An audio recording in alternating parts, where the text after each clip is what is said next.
जय श्री हरे कृष्णा। नमस्कार प्रिय भक्तों, आज आप सभी श्रवण करने जा रहे हैं पौष मास कथा अध्याय 12। एक ऐसा अध्याय जो हमें यह गहराई से समझाता है कि अधर्म की शुरुआत कैसे होती है और उसका अंत कितना विनाशकारी होता है। आज की कथा में आप जानेंगे कि कैसे एक राजा को स्वयं धर्म की रक्षा के लिए बैठाया गया था। गलत दर्शन, मिथ्या उपदेश और अधर्मी संगति के कारण स्वयं धर्म का विरोधी बन जाता है। प्रिय भक्तों, इस अध्याय में शास्त्र स्पष्ट करते हैं कि पाप का बीज कर्म से पहले विचार में पड़ता है और जब वही विचार वेद, यज्ञ, दान और सत्य का विरोध करने लगते हैं तो पूरे राज्य में अधर्म फैलने लगता है।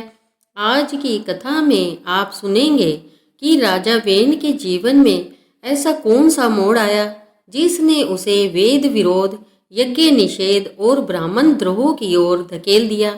पौष मास की यह कथा इसलिए अत्यंत आवश्यक है क्योंकि यह हमें सावधान करती है कि धर्म केवल बाहरी आचरण नहीं बल्कि सही मार्गदर्शन और शुद्ध संगति का फल होता है।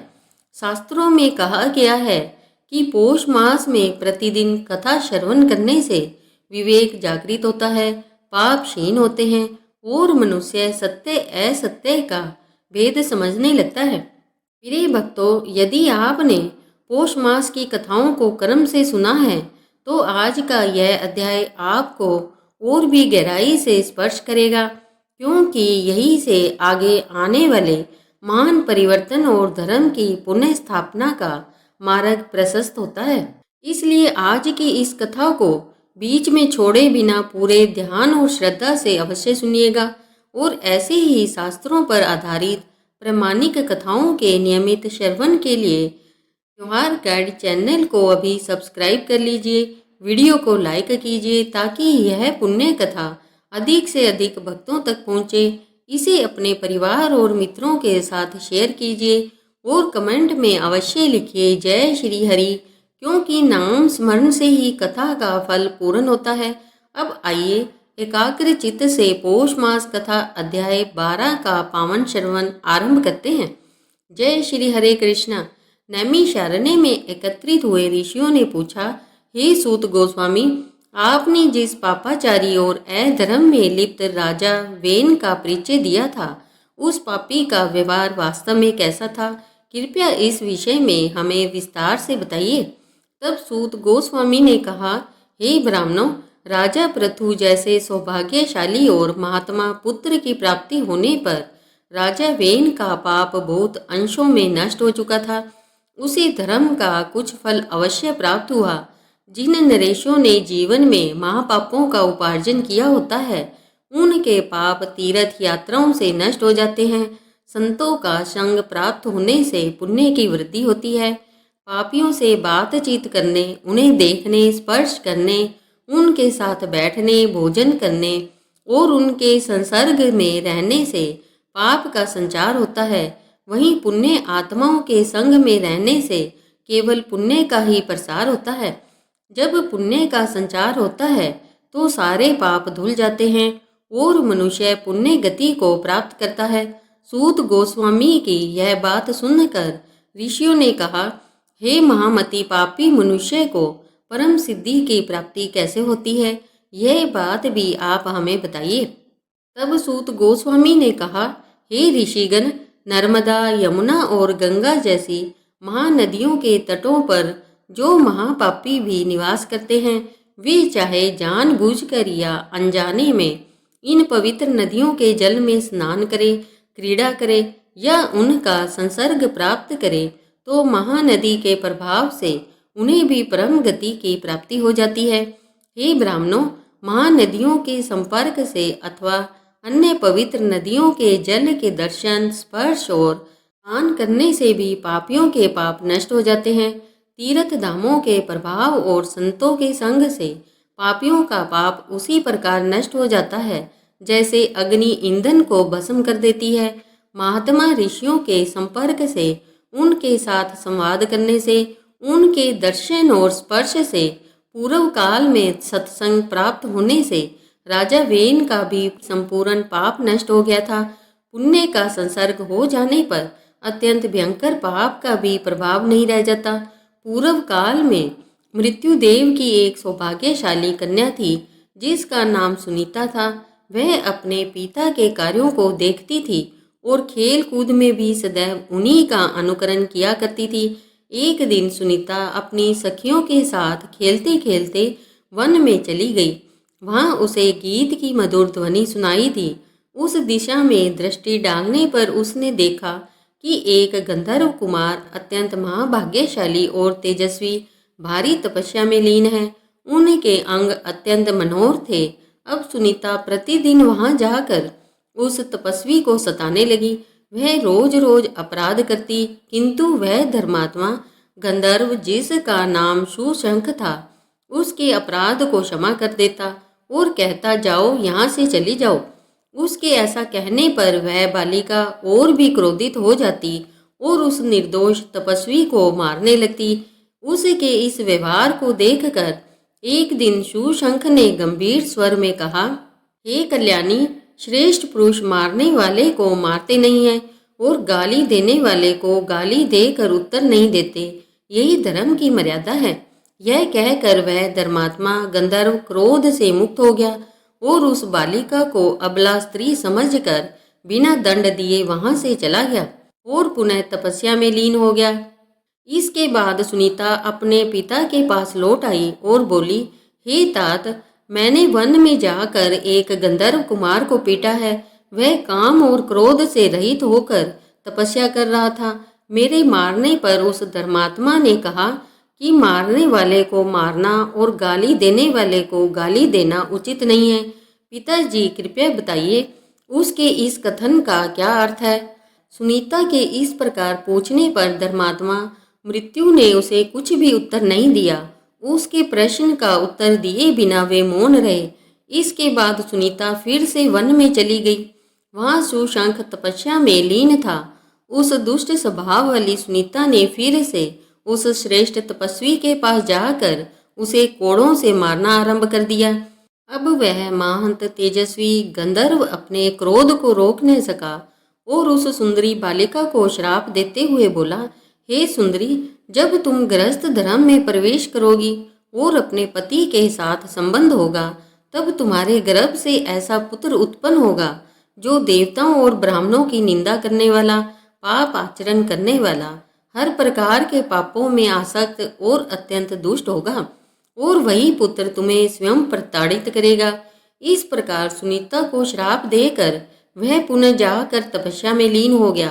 हे महाभाग्यशाली ब्राह्मणों, गंधर्व कुमार के चले जाने के बाद सुनीता अपने घर आई और उसने अपने पिता से यह संपूर्ण वृतांत कह सुनाया। तब धर्मराज मृत्यु ने कहा, अरे भद्रे, उस निर्दोष तपस्वी को तुमने क्यों मारा? तपस्या में लीन पुरुष को कष्ट देना तुम्हारे द्वारा उचित कार्य नहीं हुआ। यह कहकर धर्मात्मा मृत्यु अत्यंत दुखी हो गए और इसी के साथ श्री सूत गोस्वामी ने कथा को आगे बढ़ाया। जय श्री हरे कृष्णा। यह एक समय की बात है। महर्षि शर्त के पुत्र महातेजस्वी राजा अंग एक बार नंदन वन में गए। वहां उन्होंने गंधर्वों, किन्नरों और अप्सराओं के साथ देवराज इंद्र का दर्शन किया। उनके वैभव, भोग, विलास और दिव्य लीलाओं को देखकर वह धर्मात्मा राजा अंग मन ही मन विचार करने लगे कि किस उपाय से मुझे भी इंद्र के समान तेजस्वी और वैभवशाली पुत्र की प्राप्ति हो सकती है। कुछ समय विचार करने के बाद राजा अंग अत्यंत खिन्न हो गए। नंदन वन से लौटकर उन्होंने अपने पिता महर्षि अत्रि के चरणों में मस्तक झुकाया और विनम्रता से कहा, हे पिताश्री, आप ज्ञानवानों में श्रेष्ठ हैं और पुत्र पर विशेष स्नेह रखने वाले हैं। कृपया मुझे बताइए कि मुझे इंद्र के समान वैभवशाली पुत्र किस प्रकार प्राप्त हो सकता है। तब ऋषि अत्रि ने कहा, हे साधु श्रेष्ठ, श्रद्धा और भक्ति भाव से ध्यान लगाने पर भगवान विष्णु शीघ्र ही प्रसन्न हो जाते हैं। जब वे प्रसन्न होते हैं तब अपने भक्तों को सब कुछ प्रदान करते हैं। भगवान श्री गोविंद समस्त वस्तुओं के दाता है। वे सर्वज्ञ, सर्ववेदता, सर्वेश्वर और परम पुरुष है। इसलिए तुम उनकी उपासना करो। हे पुत्र, तुम जो भी चाहते हो वह सब तुम्हें उन्हीं से प्राप्त होगा। भगवान श्री विष्णु सुख, परमार्थ और मोक्ष प्रदान करने वाले हैं। वे इस संपूर्ण जगत के ईश्वर है। अतः जाओ और उनकी आराधना करो। उन्हीं की कृपा से तुम्हें इंद्र के समान पुत्र की प्राप्ति होगी। अपने पिता से आज्ञा प्राप्त कर राजा अंग ने प्रस्थान किया। वे सुवर्ण और रत्नों से सुशोभित मेरुगिरी पर्वत के मनोहर शिखर पर पहुंचे। वहां गंगा जी के पवित्र तट पर स्थित एकांत रत्नमयी कंदरा में उन्होंने प्रवेश किया। महामुनि अंग अत्यंत मेधावी और धर्मात्मा थे। उन्होंने काम और क्रोध का परित्याग कर दिया, समस्त इंद्रियों को वश में किया और भगवान के सुंदर स्वरूप का ध्यान करने लगे। क्लेशहारी भगवान श्री कृष्ण का ध्यान करते करते वे इतने तन्मय हो गए कि बैठते, सोते, चलते और चिंतन करते समय भी उन्हें नित्य भगवान श्री मधुसूदन ही दृष्टिगोचर होने लगे। उनका मन पूर्ण रूप से भगवान में लग गया था। वे योग युक्त और जितेंद्रिय बन गए थे। सूखे और गीले सभी पदार्थों में वे केवल भगवान श्री विष्णु का ही दर्शन करते थे। इस प्रकार कठोर तपस्या करते हुए उनके 100 वर्ष व्यतीत हो गए। नियम, संयम और उपवास के कारण उनका शरीर दुर्बल हो चुका था। फिर भी वे अपने तेज से सूर्य और अग्नि के समान दिव्यमान प्रतीत होते थे। एक दिन तपस्या में लीन राजा अंग के समक्ष स्वयं भगवान श्री विष्णु प्रकट हुए और बोले, हे मांद, तुम जो भी इच्छा रखते हो वह वर मुझसे मांगो। इंद्रियों के स्वामी भगवान वासुदेव को अपने समक्ष उपस्थित देखकर राजा अंग अत्यंत प्रसन्न हो गए। उनका चित्त हर्ष से भर गया। उन्होंने भगवान को प्रणाम किया और उनकी स्तुति करने लगे।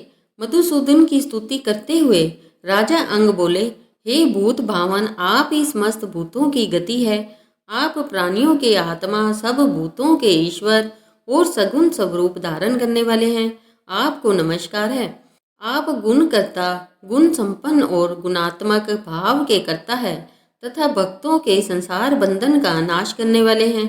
भव की उत्पत्ति के कारण आपका नाम भव है।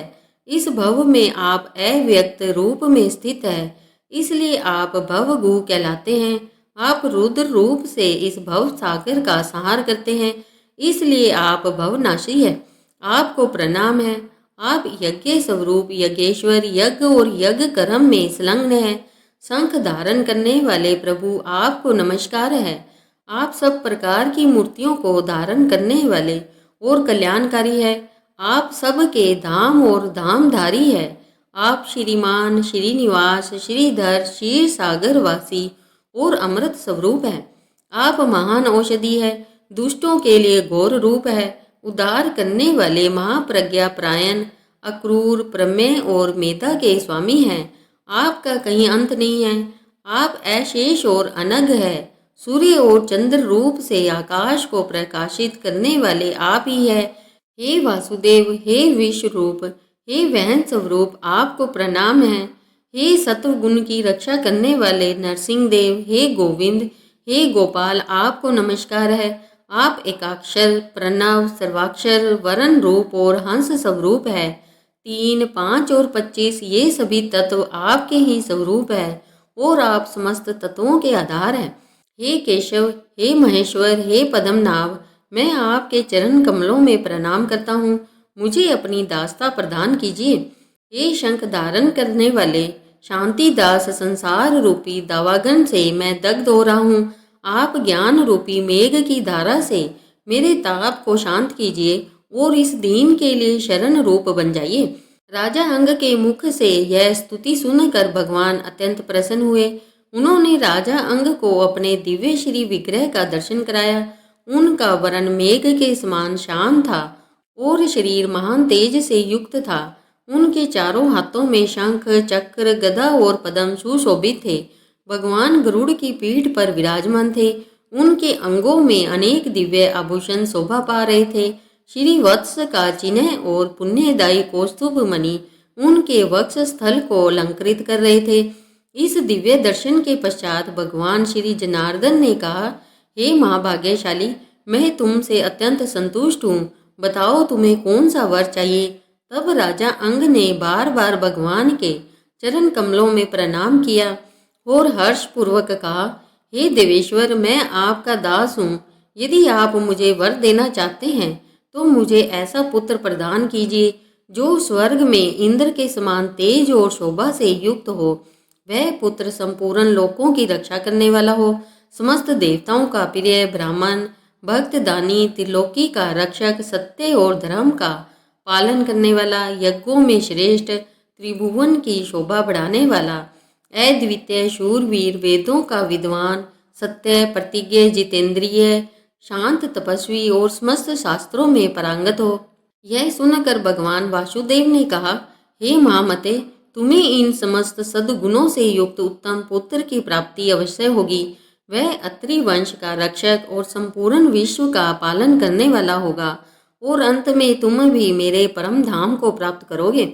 यह वरदान देकर भगवान श्री विष्णु वहां से अंतर्ध्यान हो गए। श्री सूत गोस्वामी द्वारा राजा अंग के इस चरित्र को सुनने के बाद नैमिषारण्य के ऋषियों ने पूछा, हे सूत जी, गंधर्व श्रेष्ठ सुशंख ने जब सुनीता को श्राप दिया था तो वह श्राप किस प्रकार फलित हुआ? उसके बाद सुनीता ने क्या किया और उसे कैसा पुत्र प्राप्त हुआ? इसके उत्तर में श्री सूत गोस्वामी ने एक और कथा का वर्णन आरंभ किया, जिसे हम पौष मास कथा की अगली कड़ी में सुनेंगे। उस कथा को सुनने के लिए यह सुनिश्चित कर लीजिए कि आपने त्योहार गाइड चैनल को सब्सक्राइब कर लिया है। यदि आप पहली बार यहाँ आए हैं तो चैनल को सब्सक्राइब कीजिए, बेल आइकन बटन दबाकर नोटिफिकेशन ऑन रखिए। हो सकता है आपके लिए एक सब्सक्राइब छोटा सा कार्य हो, लेकिन इससे हमें उत्साह मिलता है और ऐसी प्रामाणिक कथाएं अधिक से अधिक भक्तों तक पहुंच पाती है। इस कथा को अपने मित्रों और परिवारजनों के साथ भी अवश्य साझा कीजिए और हम आपसे मिलेंगे इसी पावन कथा श्रृंखला की अगली कड़ी के साथ। जय श्री हरे कृष्णा हरे कृष्णा हरे कृष्णा।